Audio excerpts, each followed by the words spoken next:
Un soleil de plomb, un parcours de plus de 200 km et 10 cols à franchir. Gros succès pour la première édition de l'étape de légende. Ils étaient plus de 2500 coureurs amateurs, hommes et femmes, à avoir rallié Strasbourg au Ballon d'Alsace aujourd'hui, tout comme les coureurs du Tour de France en 1967. Guillaume Custer, Jérôme Lidolf et Marc Jonas. Il fallait vraiment aimer le vélo pour participer à cette étape de légende entre Strasbourg et le Ballon d'Alsace. D'abord, trouver le courage de s'extraire du lit au petit matin pour s'aligner sur la ligne de départ dès 7 heures. Ensuite, avoir le cœur bien accroché avant d'avaler les 213 km de l'épreuve et de passer 10 cols de montagne, comme les coureurs du Tour de France l'ont fait en 1967. Ce sera des paysages magnifiques. Tout au long du parcours, ça donnera vraiment l'image de l'Alsace, du nord jusqu'au sud. Ils étaient plus de 2500 amateurs de tous âges à prendre le départ avec quelques têtes connues comme Laurent Jalabert.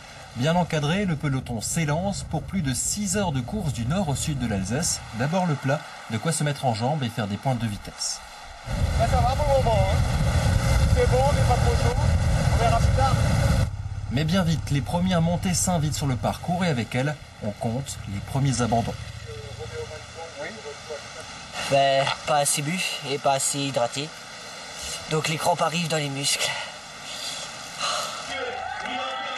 Tout au bout, après plus de 6 heures de course, arrive enfin le premier. Et la belle victoire d'un Alsacien, Jean-Noël Wolf de Célestat.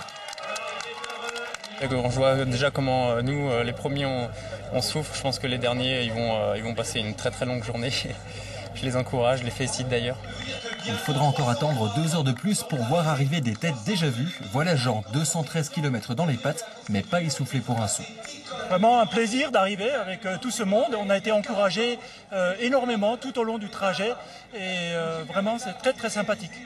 D'autres sont moins endurants, mais les organisateurs ne sont pas comme ça. Tout le monde a droit à sa médaille.